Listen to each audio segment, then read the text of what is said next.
He's brilliant. He's cordial, in many ways, very friendly. And speaking to him and spending all this time with him, there's part of me that really recognizes that he seems like a very affable, pleasant person to be around. But simultaneously, you also realize that he actually engaged in the most significant white-collar crime in history and has devastated thousands of people. Did he have any capacity for introspection? No, not much. I don't think he had introspection because he's keeping this thing running in his brain every day, complete criminal enterprise. How could a guy do that if he's looked inside himself for 2 minutes? I say it's not too far of a stretch to say he was a monster. He was a product, as he told me, of the corrupt nature of Wall Street. It's the work of a psychopath. It's the work of a financial psychopath, yes. You knew Persico, you knew Jerry Tano, you knew Tommy Crotty, you met Tommy Reynolds. I mean, do you ever say to yourself, wow, I didn't realize exactly who these guys are, and now that you are out, you're like, wow, these are... No. When it first, when that first moment came where it was like, man, I know like so many of these guys that these dudes talk about, was when Jeff Nadeau said it, like Robert Ross was connected. Dude, it's not just Bernie Madoff. Like Ruth Madoff was going to come stay up here on this farm when my mom and dad had it. They were going to hide her up here. That's how close I was with Bernie. Like, there was talk about that. That was when he first got busted.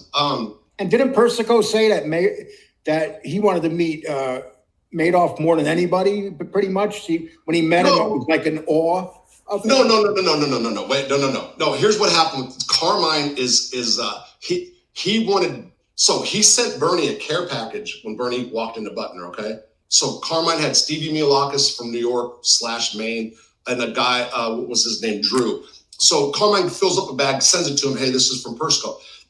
Carmine wasn't going to go to Bernie. He wasn't, so he was still the podfather. But Carmine Persico didn't go to nobody. You come to him. Is that? Yeah, he still had that. But, and he didn't do it like an outright, you come to me. That's not, but it was, on the down low. But they met in the hospital. And I'll tell you what, that was a moment. Woo! My name is Eugene Oliva. I'm a Marine Corps post 9/11 service civil combat veteran and founder and CEO of Semperfi Associates LLC. I'm also a broker and co-owner of PHP Agency, which is an integrity marketing group Inc. company, the second largest insurance marketing organization in the world. I'm guaranteeing you a $100 no strings attached food voucher that you can use for over 250,000 offers across the United States and Canada at over 55,000 chains and restaurants.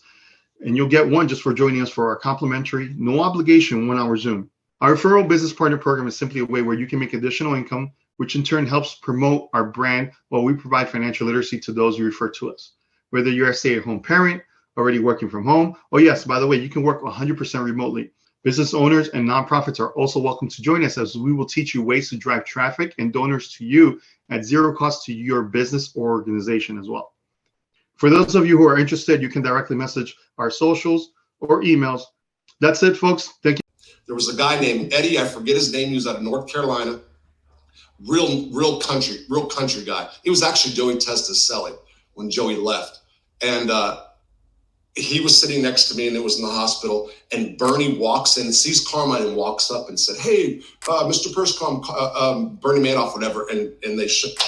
That was like a moment. Like, I wish I had a camera. You know what I mean? Plus Inside Addictions running nonstop Bernie stuff. They're offering prisoners $10,000 for photos, IDs of Bernie at the time, And by the way, Carmine and Bernie were both on a Saturday morning.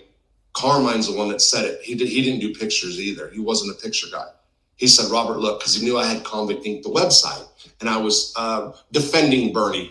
The New York Post would put bad stuff out about him, and I would correct the record in the style in which I do when I do my little quirky videos sometimes. So I was just bashing the New York Post, They were my Jimmy. Right? So Carmine said, we need to take a picture. He goes, as a matter of fact, go tell Pollard, Jonathan Pollard, the Israeli spy. He was told Bernie, go tell. So the three of them were going to take a photo with me for Convict Inc. And they stopped letting Bernie take photos that day. Really? Yeah.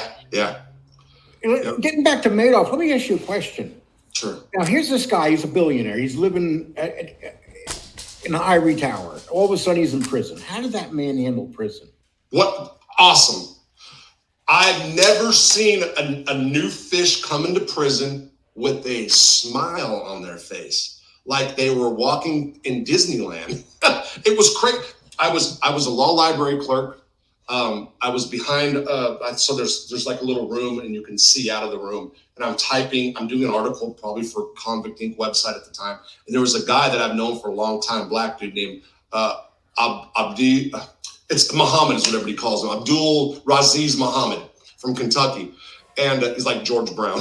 But anyway, and he's like, man, there's that Ponzi scheme. What the hell is he smiling for? I wouldn't be smiling like that if I lost $60 billion.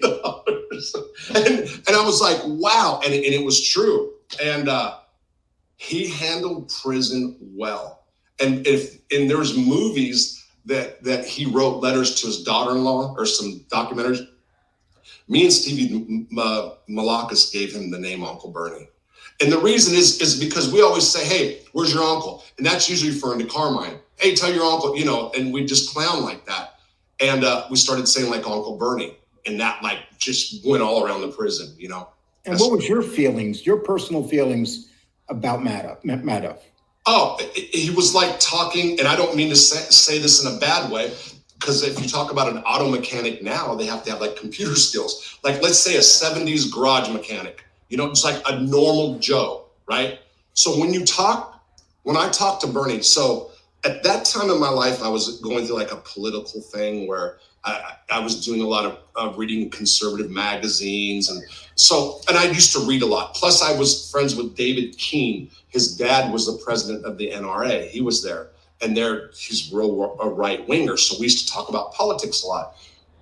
Bernie knew very little about politics, very little about current events, wasn't much interested. When you looked at him, would you say to yourself that this guy he set up some of the most brilliant people and took them for a lot of money? No, but I knew some financial, there was something called the carry trade. Anyway, it's too common. So Bernie, like there was a financial scheme. So, in prison, guys, there'll be guys that'll come in that are financial guys that'll teach inmate stuff.